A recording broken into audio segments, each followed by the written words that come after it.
मुद्दा हाच आहे। मंडळी, विकृत भोंदूबाबावर राजकीय छत्रछाया धरणाऱ्या महिला आयोगाच्या अध्यक्षा रुपाली चाकणकरांना घरी जावं लागणार आहे, कारण राज्याचे मुख्यमंत्री देवेंद्र फडणवीसांनी त्यांना राजीनामा देण्याचे आदेश दिलेत असं कळतंय। हेच महाराष्ट्राला अपेक्षित होतं खरं तर, कारण गेल्या 3 दिवसात महाराष्ट्राचा जो संताप होत होता त्यानंतर हीच कृती अपेक्षित होती मुख्यमंत्र्यांकडून।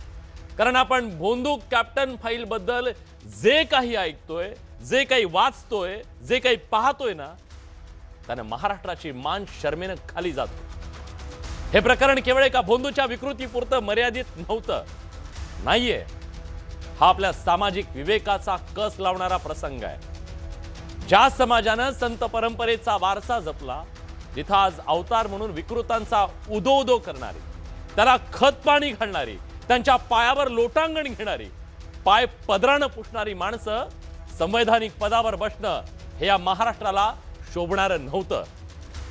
चाकणकर केवळ पदावर बसलेल्या नव्हत्या, त्यांनी विकृताला जणू कवच कुंडल बहाल केली, म्हणून महाराष्ट्रात संताप व्यक्त होत होता, आरोपांची राळ उठली। रुपाली चाकणकरांवर जे आरोप झाले त्या आरोपांची यादी तुम्हाला आता वाचून दाखवतो, जेणेकरून तुम्हाला कळेल की त्यांनी घरी जाणं का गरजेचं होतं। पहिला आरोप अंधश्रद्धेला खत पाणी घालण्याचा, दुसरा आरोप तक्रार आली तरी कारवाई केली नाही, उलट पीडितांनाच गप्प बसवण्याचा प्रयत्न झाला। प्रश्न आहे, महिला आयोग आहे की आरोपींचा संरक्षण विभाग, असा प्रश्न उपस्थित करत आरोप झाला। तिसरा आरोप थेट लोकशाहीच्या गळ्यावर टाकलेल्या हातांचा, पत्रकारांनी सत्य मांडलं तर त्यांना फोन करून माफी मागण्याच्या, गुन्हे दाखल करण्याच्या धमक्या दिल्याचा आरोप आहे। चौथा आरोप आहे ट्रस्ट मधल्या सहभागाचा, म्हणजे जिथं संशयास्पद व्यवहार तिथं आपला आर्थिक हितसंबंध, राजकीय संबंध, मग प्रश्न पडतो न्याय कुणाला मिळणार आणि संरक्षण कुणाला। आणि पाचवा आरोप अघोरी विधींचा संशय। मंडळी, हा महाराष्ट्र आहे, महाराष्ट्र जरा समजून घ्या म्हणाव। संतांचा, विचारांचा, प्रबोधनाचा, तुकोबा, ज्ञानोबा आणि छत्रपतींचा, पण या महाराष्ट्रात हे सगळं काय सुरू आहे हा प्रश्न विचारला जातोय सामान्य माणसाकडून। हा प्रश्न एका व्यक्तीचा नाहीये, व्यक्तीबद्दलचाही नाहीये, प्रश्न आहे त्या खुर्चीचा, त्या खुर्चीच्या इब्रतीचा, त्या खुर्चीबद्दलच्या विश्वासाचा। ज्या खुर्चीवर बसून महिलांच्या न्यायासाठी लढायला हवं, तिथून जर आरोपीचं रक्षण होत असेल तर ती खुर्ची रिकामी करा, हे महाराष्ट्रानं 2 दिवस सांगितलं होतं। कुणी कुणाला गुरु मानावा हा वैयक्तिक प्रश्न आहे, तुम्ही त्याला देव म्हणा, पांडुरंग म्हणा, काय म्हणायचं ते म्हणा वैयक्तिकरित्या, पण त्याच्यावर लैंगिक शोषणाचे आरोप असताना त्याच्या बचावासाठी संवैधानिक पद वापरणं हा गुन्हा आहे, नैतिक गुन्हा आहे, सामाजिक गुन्हा आहे, कायदेशीर गुन्हा आहे। महिलांवर अत्याचार होताना आरोपीच्या बाजूने उभं राहता, हा केवळ अन्याय नाही, या महाराष्ट्रासोबत आणि त्या पदासोबत केलेला विश्वासघात आहे। म्हणून स्पष्ट म्हणणं आहे, सगळ्या भागाची, या सगळ्याची चौकशी होणं गरजेचं आहे, कठोर चौकशी, सत्य समोर आलं पाहिजे। आणि जोपर्यंत त्या खुर्चीवर बसण्याचा नैतिक अधिकार त्यांना उरत नाही, गुरुभक्ती करण्याची असेल तुमची एवढी इच्छा तर जा तुरुंगात आणि आयुष्यभर त्यांची भक्ती करा, कुणाला आक्षेप असण्याचं काहीच कारण नाहीये, आयुष्यभर त्यांचे पाय पुसा, काही हरकत नाहीये, पण जनतेच्या विश्वासाच्या खुर्चीवर बसून ढोंग करू नका हे सांगणं आज गरजेचं होतं। पण आता प्रश्न आहे, हे सगळं फक्त एका भोंदूचं कृत्य आहे, यामागे मोठं रॅकेट आहे, यात कोण कोणाचे हात गुंतलेले आहेत हे महाराष्ट्राच्या समोर येणं गरजेचं आहे। आणि म्हणूनच या सगळ्या प्रश्नाची चर्चा आज आपण करणार आहोत बडे मुद्देच्या माध्यमातून। या चर्चेत सहभागी होण्यासाठी मान्यवर पाहुणे आपल्या सोबत आहेत, पण पाहुण्यांकडे जाण्यापूर्वी आपण जाणून घेऊया यातले काही मूलभूत सवाल। तर त्याआधी बघूया, आपल्यासोबत काँग्रेसचे प्रवक्ते हनुमंत पवार आहेत। हनुमंतजी, स्वागत आहे तुमचं। राष्ट्रवादीच्या प्रवक्त्या हेमलताताई पाटील आपल्यासोबत आहेत। हेमलताताई, तुमचंही स्वागत आहे। पत्रकार दत्तात्रय खेमकर आपल्यासोबत आहेत, ज्यांनी वर्षभरापूर्वी हे सगळं प्रकरण समोर आणलेलं होतं। दत्तात्रय, तुमचंही स्वागत आहे। महंत सुधीरदास आपल्यासोबत जोडले गेलेले आहेत। सुधीरदासजी, तुमचंही स्वागत आहे। पण मी या चर्चेची सुरुवात करणार आहे दत्तात्रय खेमकर यांच्यापासून। दत्तात्रय, माझा आवाज तुमच्यापर्यंत पोहोचतोय? हो, पोहोचतोय सर, पोहोचतोय। पहिल्यांदा तर एक पत्रकार म्हणून तुम्हाला मी सलाम करतो. ते याच्यासाठी की आज पत्रकाराच्या लेखणीमध्ये काय ताकद असते, त्याची जबाबदारी काय आहे, तो कुणाला जबाबदार आहे, हे तुम्ही महाराष्ट्राला दाखवून दिलेलं आहे. एवढ्या बड्या धेंडांच्या विरोधात लढणं सोपी गोष्ट नाहीये, पण तुम्ही ती हिम्मत दाखवली, त्याबद्दल महाराष्ट्राच्या वतीनं तुमचं अभिनंदन. पण आज हे जरी इथं आलं असलं तरी अजून खूप मोठी लढाई आहे. पण मला तुमच्याकडून जाणून घ्यायचं आहे की या सगळ्या पापाचा घडा तुमच्यापर्यंत कधी पोहोचला होता, कसा पोहोचला, हा पाप कसं करायचा हे महाराष्ट्राला सांगा. मग आपण बाकी मुद्द्यांवर जाणार आहोत. सर्वात पहिले मी आपल्या न्यूज 18 लोकमतमध्ये आणि मला या ठिकाणी माझं मत मांडण्याचा अधिकार दिला. खर तर मी मागे 4 मार्च 2025 रोजी कॅप्टन खराता माझा दैनिक खबरदार पुढारी वृत्त आहे आयल्यानगर श्रीरामपूरवरून प्रसिद्ध केलं. खऱ्या अर्थाने आताच मी आपल्या चॅनलवरती बघितली, महाराष्ट्राचे मुख्यमंत्री देवेंद्र फडणवीस यांनी रुपाली चाकणकर यांचा राजीनामा तात्काळ घेण्यात यावा असे दिलेले आहे. म्हणजेच या ठिकाणी लोकशाहीचा विजय झालेला आहे आणि पत्रकार या ठिकाणी जिंकलेला आहे. पण या रुपाली चाकणकरांनी तुमच्यावरती बातमी लावू नये याच्यासाठी दबाव आणला होता असं तुम्ही म्हणताय. तुमची प्रतिक्रिया मी बघतोय. काय घडलं होतं जरा महाराष्ट्राला सांगा, ऐकायचं आहे मला सगळ्यांना. मी 4 मार्चला म्हणजे 1 वर्षापूर्वी 4 मार्च 2025 रोजी लैंगिक पिसाट लिंगपिसाट कॅप्टन भोंदूबाबा महिलांचे लैंगिक शोषण करतो, राजकीय पुढारी नेते महिला पदाधिकारी त्याच्या भक्त आहे आणि सुशिक्षित घरातल्या महिलांचं लैंगिक शोषण होतं अशी बातमी मी माझ्या खबरदार पुढारी या वृत्तपत्रामध्ये प्रसिद्ध केली. त्याचा मी संपादक आहे. प्रसिद्ध केल्याच्या नंतर मला कॅप्टन अशोक खरात याने वावी पोलीस स्टेशनला माझ्यावरती अदखलपात्र गुन्हा दाखल केला. तेवढं करून तो थांबला नाही. त्यांनी तात्काळ दुसऱ्या दिवशी मला रुपाली चाकणकर यांचे जे पी आहे त्यांचा मला फोन आला. फोन आल्याच्या नंतर त्यांनी सांगितलं, ताईंचा तुम्हाला निरोप आहे, त्या बातमीचा खुलासा करा किंवा ती बातमी डिलीट करा. त्यावर मी ती बातमी डिलीट केली नाही. त्यावर ते थांबले नाही. त्यानंतर खुद्द मला रुपाली चाकणकर यांचा स्वतः फोन आलेला आहे. त्याची तारीख मी आपल्या समोर प्रसारित करतो, जनतेला ते समजलं पाहिजे. त्याचा पुरावा आहे तुमच्याकडे? हो, मग पुरावा सादर करतो सर तुमच्या समोर. दाखवा, महाराष्ट्राला कळू द्या. कारण कालपर्यंत ज्या रुपाली चाकणकर सांगत होत्या वैयक्तिक आयुष्याबद्दल मला माहित नाहीये. तुम्ही खोटं बोलत होतात, लबाड बोलत होतात महाराष्ट्राच्या समोर, असा त्याचा अर्थ होतो. जर हे पुरावे खरे असतील तर दाखवा महाराष्ट्राला. हा 9 मार्च 2025 रोजी 4 मिनिटं ते माझ्याशी बोललेले आहे. रुपाली चाकणकर यांचा हा मोबाईल नंबर आहे 7588592360. या नंबरवरून मला पर्सनली कॉल आलेला आहे. ही बाब तुम्ही सातपुते मॅडम एसआयटीच्या समोर मांडणार आहात का? हे सगळे पुरावे एसआयटीला देणार आहात का? मी आजच मला एसआयटी कडून फोन आलेला आहे. मी त्यांना सांगितलं माझ्याकडे सर्व पुरावे आहे, मी तपासात आपल्याला पूर्ण मदत करणार आहे. आपण ज्या वेळेस मला बोलवशाल त्या वेळेस मी हे सगळे कागदपत्र पुरावे मी एसआयटी समोर घेऊन सादर करायला जाणार आहे. त्यांनी मला मी पूर्ण मदत त्यांना या घटनेमध्ये करणार आहे. तुमचं कौतुक. कारण आम्ही आज मुंबई सारख्या ठिकाणी या स्टुडिओमध्ये इतकं मोठं ऑर्गनायझेशन आमच्या सोबत असतं, इथून बोलणं सोपं आहे. ग्रामीण भागामध्ये उभं राहून एवढ्या बड्या धेंडांच्या सोबत लढणं अवघड आहे. तुम्ही लढताय, ग्रामीण भागातले सगळे पत्रकार लढताय. आम्ही सगळे तुमच्या सोबत आहोत न्यायाच्या लढाईमध्ये. तुमचं कौतुक पुन्हा एकदा आम्ही करतोय या सगळ्या महाराष्ट्रात. कारण तुम्ही वाचा फोडली नसती तर हे बडे धेंडा आतापर्यंत या महाराष्ट्रातल्या किती आया बहिणींचं यांनी आतापर्यंत शोषण केलं असतं हे माहित नाही. पण कदाचित गेले वर्षभरापूर्वी जर हे थांबलं असतं, त्याची दखल घेतली असती तर अनेक आया बहिणींच्या आबरू वाचल्या असत्या. हे सुद्धा सांगावं लागेल. गणेशजी मी येतो, दत्तात्रय मी येतो तुमच्याकडे. पण आता मला सांगा, हेमलताताई तुमच्या पक्षाच्या प्रवक्त्या सुद्धा त्या आहेत. पक्षाची भूमिका समोर आलेली नाहीये. अध्यक्षांनी आज जेव्हा प्रश्न विचारला तेव्हा अध्यक्षांची झालेली चिडचिड तटकरेंची आम्ही बघितलेली आहे. पत्रकारांवर चिडचिड करण्याची काय आवश्यकता आहे? पत्रकारांचं काय चुकलं तुम्हाला प्रश्न विचारणं? विलासजी, मी अतिशय म्हणजे मला खरंच खूप वेदना होत आहे ते सगळं बघितल्यानंतर. 2 दिवसापासून मी अस्वस्थ आहे.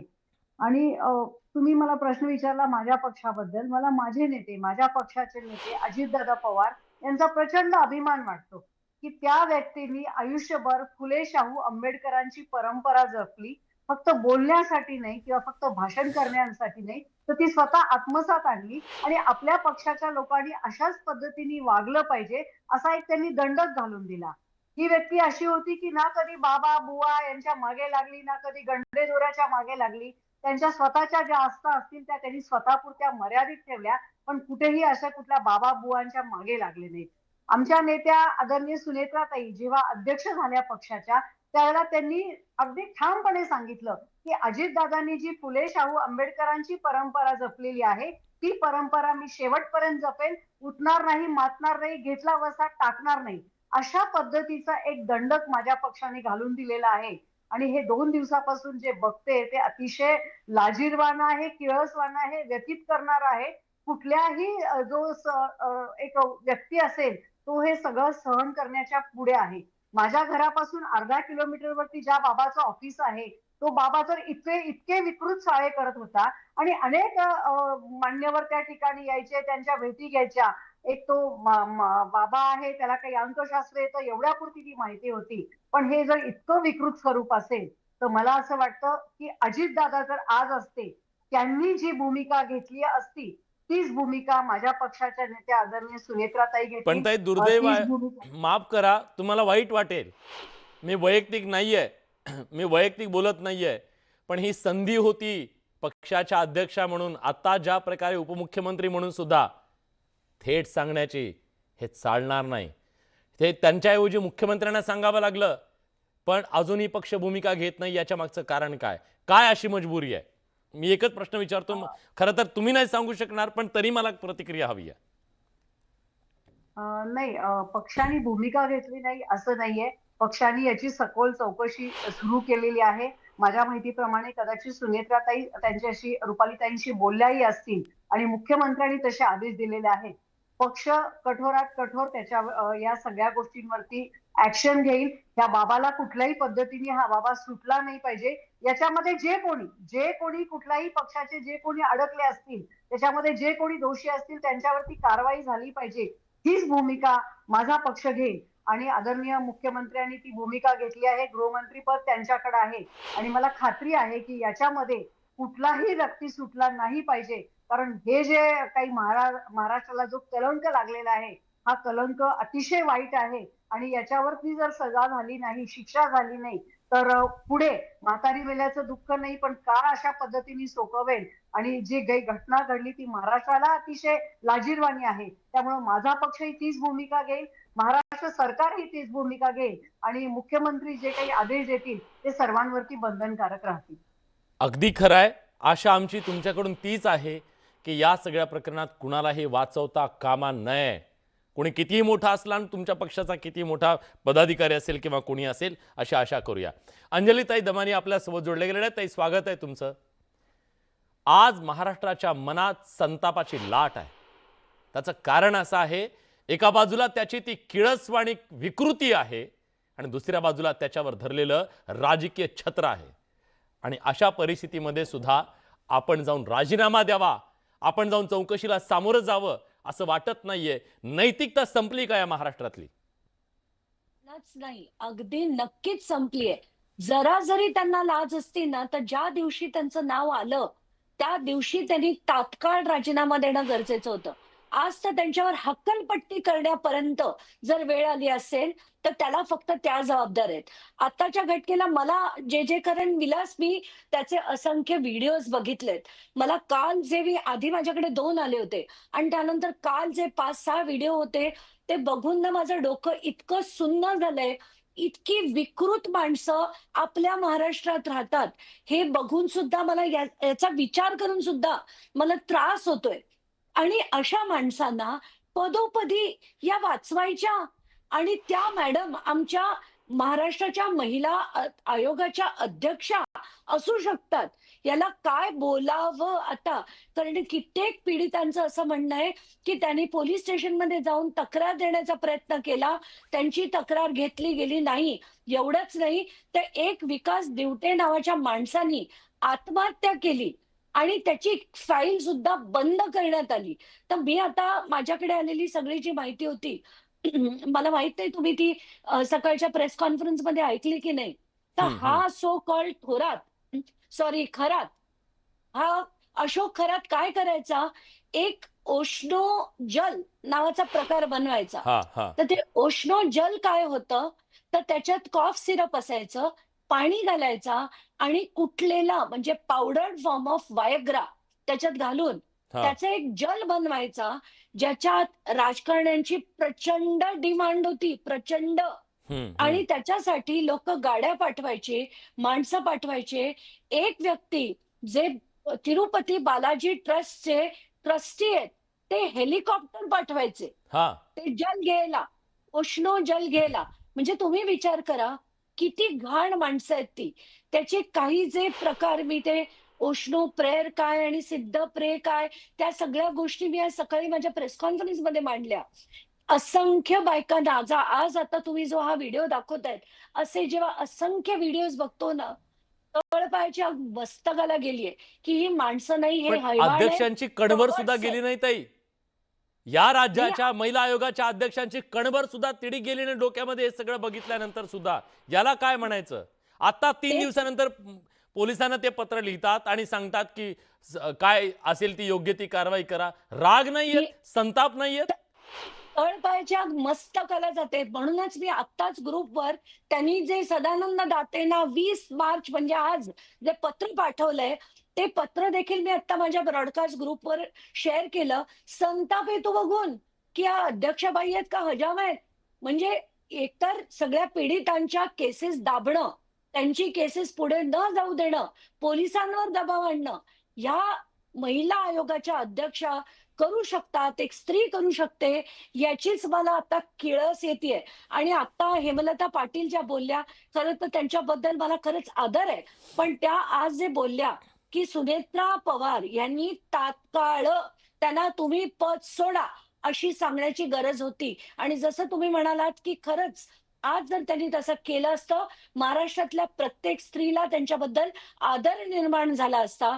पण 30 दिवस सगळ्या गोष्टी बाहेर येतायत, व्हिडिओच्या व्हिडिओ बाहेर येतायत. हो. या बाई त्यांच्या पायावर डोकं ठेवून त्यांना पूर्ण त्यांचे पाय काय धुतायत, पायावर डोकं काय ठेवतायत, हात काय पकडतायत, केक काय खायला घालतायत, एवढं सगळं होऊन सुद्धा आपण नुसतंच बघत राहायचं. यांना विठ्ठल काय म्हणतायत, बोलायचं आता? विठ्ठल विठ्ठल अरे कोण आहे एक्झॅक्टली. पांडुरंग या महाराष्ट्रामध्ये? कोण पांडुरंग? तुम्हाला कळलाय का हा महाराष्ट्र? पांडुरंग कोण आहे? तुम्ही कुणाला पांडुरंग म्हणताय?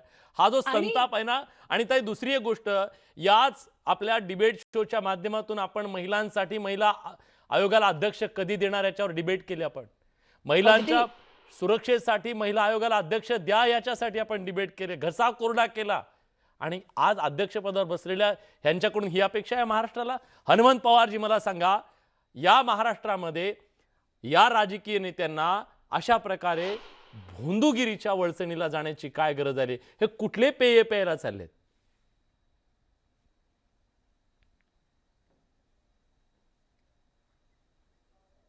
हनुमंतजी, माझा आवाज तुमच्यापर्यंत पोहोचतोय? आपल्या सोबत आता महंत सुधीरदास आहेत. म्हणजे धर्माचा आदर करणारी आपण माणसं आहोत. आपण धर्माला श्रेष्ठ म्हणणारी माणसं आहोत. पण अशा परिस्थितीत धर्माच्या आड लपून अशा प्रकारची विकृती करणारी ही जी समाजामध्ये एक किळसवाणी प्रवृत्ती, विकृती ह्या समाजात वाढतीये, आता धर्माची सुद्धा जबाबदारी वाढली आहे का या सगळ्यापासून धर्माला वाचवण्याची? म्हणून मी मुद्दाम आज तुम्हाला बोलवलंय. धन्यवाद विलासजी. न्यूज 18 लोकमत मराठी अतिशय सत्य परिस्थिती लोकांसमोर आणत असते. मी आपलंही अभिनंदन करतो आणि मला दत्तात्रय खेमनार यांचंही विशेषत्वाने अभिनंदन करायचं आहे. त्यांनी गेल्या 1 वर्षापूर्वी या प्रकरणाला बाचा फोडली होती आणि काही जे पेपर्स आहेत त्यांच्या पेपरचे कटिंग्स आमच्याकडे आले होते. मुख्य असं होतं की त्यामध्ये की कामात क्रोधा, क्रोधात स्मृतिविभ्रवा, स्मृतिविभ्रमात बुद्धिनाशो, बुद्धिनाशात प्रणश्यती, अशास्त्र विहितम घोरम. हा जो रुद्राभिषेक तुम्ही दाखवत आहात आता, तो रुद्राभिषेक मी ऐकत होतो त्याच्यात मध्ये सुमारे पहिल्या अध्यायाचे 10 मंत्र त्यांनी म्हटलेत. त्या 10 मंत्रामध्ये 20 चुका आहेत. अशा पद्धतीने अशास्त्रीय प्रयोग, अशास्त्रीय पूजन, अशास्त्रीय आचरण, अशास्त्रीय कर्म आपण जर केलं तर प्रकृती, चैतन्य प्रकृती ही आपल्याला निश्चित शिक्षा करते. तीच शिक्षा आज त्यांच्या वाटेला आली आहे. नाशिक धार्मिक शहर आहे, सिंहस्थ कुंभमेळ्याचं शहर आहे. अत्यंत पवित्र, अत्यंत शुद्ध आचरणाची असंख्य ज्योतिषी ज्यांच्या पिढ्यानपिढ्यामध्ये ज्योतिषाचा व्यवसाय, मी त्याला व्यवसाय देखील म्हणणार नाही, ही परंपरा आहे. अशा ज्योतिषांना या सगळ्या प्रकरणामुळे अतीव दुःख झालंय. आमच्याही घराची गेल्या पिढ्यानपिढ्या 300 वर्षाची परंपरा आहे. असंख्य राजकीय नेते, पंतप्रधानांपासून अगदी मुख्यमंत्र्यांपर्यंत, गडकरी साहेबांकडे आमच्याकडे येऊन गेलात. मी कधीही त्यांचे फोटो टिकवत नाही किंवा कुठल्या फेसबुकवर टाकून त्याचं मार्केटिंग करत नाही. आता आमच्या भगिनी हेमलताताई पाटील आहे, अंजलीताई, आम्ही देखील अनेकदा चर्चेला कुठे ना कुठेतरी राहिलेलो आहोत टीव्हीवरती. तर ही जी सत्य परिस्थिती आहे, मला असं वाटतं की हा धर्माला, धर्माच्या नावाचा केलेला हा जो बाजार आहे, हा जर बंद झाला नाही तर तिथे खूप भयंकर अशी प्रकरणं उद्भवू शकतात. आणि तिथे सांगितलं की तो जे काही तंत्रप्रयोग करत होतो, काय करत होता तिथे, तिथे मूत्र देखील प्यायला देत होता. आपल्या स्वतःच्या याच्याचं मूत्र तो प्यायला देत होता, असं मी त्या दत्तात्रयांच्या, खेमनारजींच्या एका भाषणामध्ये आज पाहिलं तिथे मगाशी. तर ही कुठली प्रक्रिया आहे? गुरु हा अतिशय म्हणजे काळजीपूर्वक केला पाहिजे. ब्लाइंडली हा जो समाज एक धावत चालतोय, मला असं सांगावंसं वाटतं की आपण समाजामध्ये ही जी आपली महाराष्ट्राची संत परंपरा आहे, ज्ञानोबा तुकारामांपासून, या परंपरेचं आपण पायीक व्हावं. समाजाकडे डोळस दृष्टीने पाहिलं. आणि अंजलीताईंची मुलाखत पण मी मगाशी पाहिली, कारण आमच्याकडे काळारामाचा मोठा उत्सव चालू आहे. मी हे प्रकरण पाहत होतो, परंतु विषय जेव्हा मी पाहिला की या असल्या व्यक्तीला तुम्ही पांडुरंग म्हणताय आणि तेथे त्या कोण अजून बसल्यात माऊली, त्यांना तुम्ही रुक्मिणी म्हणतायत. मला असं वाटतं की परवा गोविंददेव गिरींनी एक विषय उचलला, अख्खा वारकरी संप्रदाय त्यांच्यावरती तुटून पडला आणि अशा माणसाला तिथे विठ्ठल म्हटलंय. वारकरी संप्रदाय का गप्प बसलाय या विषयावरती त्यांनी बोललं पाहिजे. मला असं वाटतंय की हा त्यांच्या ह्याच्यामुळे विठ्ठलाची उंची नाही किंवा ह्यांची उंची कळली आहे. ह्यांची बौद्धिक उंची किती आहे हे कुणाला पांडुरंग म्हणतात हे ह्यांची उंची कळली आहे म्हणजे. आणि हे अतिशय आक्षेपार्ह आहे ह्या महाराष्ट्रामध्ये. विलासजी, आपल्याला खोटं वाटेल, मी शरद पवारांना देखील जेव्हा पांडुरंगाची उपमा भुजबळ साहेबांनी दिली होती, मी त्या गोष्टीवर पण ऑब्जेक्शन घेतलं होतं. आम्ही जे काही आहे तो विषय स्पष्टपणे मांडत आलो. आज पिढ्यानपिढ्या या ठिकाणी नाशिक कुंभमेळा चालतोय. आम्ही 8-8, 9-9 कुंभमेळे पाहतो आहोत. एकाही गोष्टीचा तुम्ही कधीही काळाराम मंदिरात या, आमच्या संस्थानामध्ये या, आमच्या ट्रॅडिशनली अंजलीताई, आमचा 300 वर्षाची वैदिक परंपरा आहे. दशग्रंथी अध्ययन आमच्या घरामध्ये झालेलं आहे. आणि हे लोक अब्जावधी रुपये या असले धंदे करून मिळवायला लागले. पंतप्रधान ज्या वेळेला नाशिकला येऊन गेले त्यावेळेला यांच्या कुठल्या कार्यकर्त्यांचा मला फोन आला होता की म्हणाले की तुम्ही साहेबांना, कॅप्टन साहेबांना भेटायला या. म्हटलं बा आम्हाला काही गरज नाही, आम्ही काही कोणाकडे जात नाही. नाही म्हणे त्यांच्या ज्या मोठ्या मोठ्या काही पूजा असतील त्या तुम्ही करा. म्हटलं जय श्रीराम, जय श्रीराम. नाही पंतप्रधान येऊन गेले त्याच्यानंतरच सांगतोय. आम्ही हात जोडले, म्हटलं बा जय श्रीराम, आम्ही कोणाहीकडे अशा पद्धतीने पूजा वगैरे करायला जात नाही. आम्ही आमचे राम भले, आमचे काळाराम भले आणि आमचं पूजन भलं. आमच्याकडे जे काही यजमान अगदी मंत्र संत्रांपासून. सुधीरदासजी, मी तुमचं मनापासून अभिनंदन आणि कौतुक करतो. त्याचं कारण असं आहे की अशा चुकीच्या अपप्रवृत्तींमुळे, विकृतींमुळे धर्म बदनाम होतो. लोकांना त्याच्याबद्दलचा गैरसमज निर्माण होतो, अविश्वास निर्माण होतो आणि त्यामुळे धर्मातल्याच व्यक्तींनी, ज्यांनी धर्म सांभाळलेला आहे ना, त्यांनीच अशा लोकांना खड्यासारखं बाजूला केलं पाहिजे. धर्माच्या आड येऊन हे लोक लपले नाही पाहिजेत आणि धर्माची ढाल केली नाही पाहिजेत. याच्यासाठी तुमचं कौतुक, तुम्ही स्पष्टपणे बोललात त्याबद्दल. आपल्यासोबत आता हनुमंत जोडले गेलेले आहेत. हनुमंतजी, माझा आवाज तुमच्यापर्यंत पोहोचतोय? येतोय माझा मला ज्या आवाज. राजकीय नेत्यांच्या हातात आम्ही महाराष्ट्र देतो मोठ्या सन्मानानं, हा महाराष्ट्र सामान्य माणूस देतो, त्यांना आपल्या भविष्याची चिंता असेल, ते जर अशा भोंदूंच्या वळचणीला जात असतील आणि कसली पेये पित असतील तर याला काय म्हणावं? महाराष्ट्राने याच्याकडे कसं पाहावं? काय झालंय महाराष्ट्रातल्या राजकारण्यांना? विलासजी, महाराष्ट्राचं राजकारण किती नाचलेलं आहे आणि ते किती भोंदू लोकांच्या हातामध्ये आहे ह्याचा याच्यापेक्षा मोठा पुरावा असू शकत नाही. या महाराष्ट्राला ज्ञानोबा तुकोबांची वारकऱ्यांची परंपरा आहे. या महाराष्ट्राला समतेची शिवशाहू फुले आंबेडकरांची परंपरा आहे.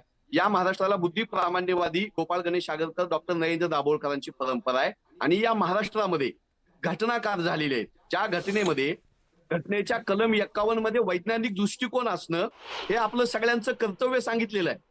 आपलं भारतीय संविधान, ज्या संविधानावर देवेंद्रजी फडणवीस असतील किंवा चाकणकरताई असतील, यांनी ज्या संविधानावर हात ठेवून शपथ घेतलेली आहे, ते संविधान आपल्याला सांगतं की तुम्ही समाजामध्ये वैज्ञानिक दृष्टिकोनाचा प्रसार प्रचार करायचा, अंधश्रद्धांना थारा द्यायचा नाही. संविधानाला तुम्ही मानत नाही. ज्ञानोबांनी सांगितलं योग याग विधी येणे नव्हे सिद्धी. योग याग सिद्धी यानं सिद्धी नाही म्हणले. योग याग विधी येणे नव्हे सिद्धी, वायाची दंभ धर्म. तुकोबांनी सांगितलं आम्हाला, ऐसे कैसे झाले बंधू कर्म करुनी म्हणती साधू. दाऊनी वैराग्याची कला भोगी विषयाचा सोहळा. अजून काय सांगायचं? 300 वर्षापूर्वी तुकोबाराय सांगून गेले, वैराग्याची कला लागून विषयाचा सोहळा भोगणाऱ्यांच्या नादी लागू नका. महात्मा फुले असतील, शाहू महाराज असतील, बाबासाहेब आंबेडकर असतील की आगरकर असतील, हा महाराष्ट्र आहे. देहू आळंदी रुपालीताई चाकणकर राहतात, त्याच्या बाजूला ज्ञानेश्वर महाराज, तुकाराम महाराज आहेत. महात्मा फुलेवाडा पुण्यामध्ये आहे आणि ह्याच रुपाली चाकणकर उठता बसता संविधानाच्या नावानं भाषण देतात, उठता बसता शिवशाहू फुले आंबेडकरांचं नाव घेतात. माझं साधं म्हणणं आहे की तुमची बोलण्याची भाषा आणि तुम्ही सार्वजनिक ठिकाणी असल्यानंतरची भाषा याच्यात इतका फरक कसा काय येऊ शकतो? एक फक्त राष्ट्रवादी सांगतो काँग्रेसचे- कसा फरक आहे सांगतो फक्त. 4 डिसेंबर, आता एका प्रेक्षकाने पाठवलंय लाईव्ह चर्चेच्या दरम्यान, 4 डिसेंबर 2025 त्यांची पोस्ट आहे. पोस्ट काय? आज महाराष्ट्र राज्य महिला आयोगाच्या मुंबई कार्यालयात समुपदेशन, प्रशासन आणि इतर विभागांची बैठक घेतली. बुवाबाजी, भोंदूगिरी, अनिष्ट प्रथा, चुकीच्या समजुतीतून महिलांची कुटुंबाची फसवणूक होण्याचे गेल्या काही काळात जे वाढते प्रकरण आहेत त्या संदर्भात अंधश्रद्धा निर्मूलनातून महिलांची सुरक्षितता मोहीम हाती घेण्याचं ठरलेलं आहे. विलासजी, अरे काय भंपगिरी आहे महाराष्ट्रात. हा हा आपल्या सार्वजनिक राजकीय आणि प्रशासनामधला किती आपण अंधश्रद्धेच्या आहारी गेलो याच्यापेक्षा मोठा कुठला पुरावा असू शकतो? नरेंद्र दाभोळकरांची हत्या या महाराष्ट्रात झाली, आपण विसरून गेलो. ते काय सांगत होते? बहुजन गोरगरीब महिलांचं शोषण नाही झालं पाहिजे, गोरगरिबांचं धर्माच्या देवाच्या श्रद्धांच्या नावावर शोषण नाही झालं पाहिजे.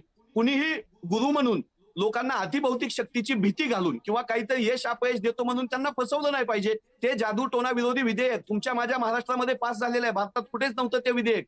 त्या विधेयकासाठी डॉक्टर नरेंद्र दाभोळकर शहीद झालेले आहेत, त्यांचा जीव गेलेला आहे. रुपाली चाकणकरांसारख्या कुठलंही वाचन नसलेल्या, वैचारिक बैठक नसलेल्या, स्त्री चळवळीविषयी, महिलांच्या अन्याय अत्याचाराविषयी कुठलाही बेस नसलेल्या एका महिलेला इतक्या मोठ्या पदावर बसवणं ही खरं म्हणजे विडंबना होती. पण त्यांनी कुणी बसवलं? त्यांनी त्या बोलल्या ना, त्या बाबामुळे बसल्यात त्या तिथं, बाबामुळे बसल्यात. अंजलीताई, मला या अनुषंगाने तुम्हाला विचारायचं आहे, जर ह्या पदावर बसले ते केवळ मी माझ्या गुरु माऊली काय ते समजा सोडून देते, ते त्या शब्दांचाही अपमान नको. हे ब्रोकर झालेत का? ब्रोकर राजकारणातले हे पदावर बसवणारे, हे कोण कोण बनवणारे? नक्कीच. आता एकतर हे बसवणारे ब्रोकर आहेत, त्याच्या पुढे हे जे तटकरे आहेत, प्रत्येक ठिकाणी प्रत्येक आत्ताच्या ज्या घटना झाल्या एका मागोमाग एक तुम्ही बघाल. वैष्णवी हगवणे असो, त्यानंतर संपदा मुंडे असो, त्यांनी काशी केली या बाईंनी. म्हणजे त्यांनी तिची बाजू घेऊन तिच्यासाठी लढायचं, तिला न्याय मिळवून द्यायचा. तर या बाई ती कशी चुकीची होती, तिचे काय काय थेर होते, म्हणजे थेर नाही म्हणतायत, काय काय अनेक गोष्टी चारित्र्य हनन केलं अक्षरशः. म्हणजे अशा व्यक्तींना या पदावर बसण्याची त्यांची पात्रता, मला अमुक एक शब्द म्हणजे लायकी शब्द वापरता येते म्हणून मी पात्रता म्हटलं. तर इतके युजलेस लोक जर आपण बसवले, कारण आता एक जसं आता हे म्हणाले, एक बौद्धिक पातळी लागते. ती पातळीच जर नसेल तर आपण काय अपेक्षा ठेवू शकतो? आणि आता महंतजी जे म्हणालेत, खरंच असं फॅक्ट आहे महंत सुधीरजी, की आताच्या घटनेला अशी जी माणसं जी बोलतात, की जर तुम्हाला पंढरपूरला आषाढी एकादशीला जाता नाही आलं, तर तुम्ही आता इथे पांडुरंगाचं आणि रुक्मिणीचं दर्शन घ्या, असं जर या बोलू शकतात. आणि म्हणजे खरंच मला इतका राग आलेला ते भाषण ऐकून, इतका राग आला, की आमचं आराध्य दैवत आहे ते. आणि पांडुरंगाबद्दल तुम्ही बोगसगिरीचा. असं संताप होतो हे सगळं ऐकून. मी मला म्हणूनच मला वाटतं, की शेवटची लोकांचा काही मिनिट आहेत, धर्मावरनं विश्वास जाईल. शेवटची काही मिनिट आहेत. दत्तात्रेयजी, आता राजीनामा तर द्यावाच लागेल, घरी जावंच लागणार आहे त्यांना, त्याच्याबद्दल वाद नाही, मुख्यमंत्र्यांनी आदेश दिलेले आहेत. पण प्रश्न तिथंच सुटतो का, की हे प्रकरण अधिक गंभीर आहे, याच्यात अनेक लोक आहेत का? काय तुमच्या आतापर्यंतच्या ह्याच्यातून समोर आलेलं आहे? व्याप्ती किती आहे?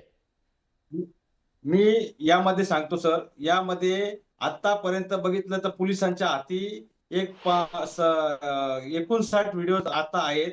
तर सरासरी त्याचा आकडा आज आपण बघितला मीडियाच्या माध्यमातून, तो 100 पर्यंत गेलेला आहे.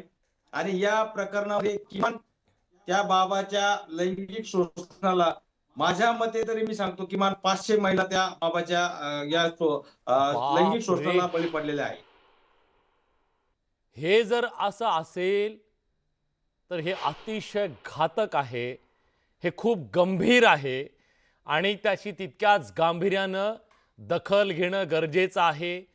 आणि जे कोणी छत्र्या धरून उभे होते ना राजकीय आश्रयाच्या, त्या सगळ्यांची चौकशी होणं गरजेचं आहे.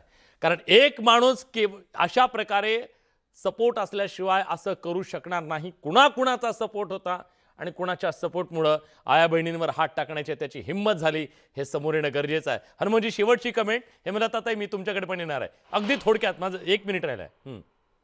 विलासजी, अजितदादांची ज्या प्रकारे शेवट झाला त्याचं आणि ह्या बोंधू बाबाचं आणि अजितदादाच्या अवतीभोवती असलेल्या या कोंडाळ्याचे काही संबंध आहेत का, याची चौकशी देवेंद्रजी फडणवीस साहेबांनी केली पाहिजे. हे अघोरी प्रथा करणारी माणसं लोकांचा जीव घेतात. याच्याकडे पिस्तूल होती, वापरलेल्या गोळ्या सापडल्या होत्या, यानं कोण्या महिलेचा जीव घेतला का? याच्या आश्रमामध्ये कुठले मुर्दे पुरलेले आहेत का? कुठल्या लहान मुलींचं शोषण केलंय का? या सगळ्याच्या तळाशी देवेंद्रजींनी जावं. देवेंद्रजींचे सुद्धा फोटो सापडतायत, चंद्रकांत पाटलांचे फोटो सापडतायत.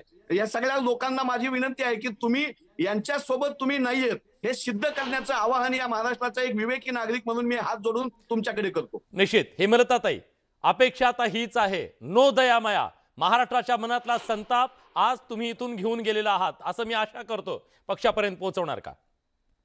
नाही, अगदी बरोबर आहे. जे कोणी ह्या सगळ्या प्रकरणामध्ये अडकले असतील त्या सगळ्यांना कठोरात कठोर शिक्षा झाली पाहिजे आणि याच्यामध्ये कुठलीही मुलाइजात ठेवली नाही गेली पाहिजे. अशा पद्धतीने जे अघोरी कृत्य त्या बाबांनी केलंय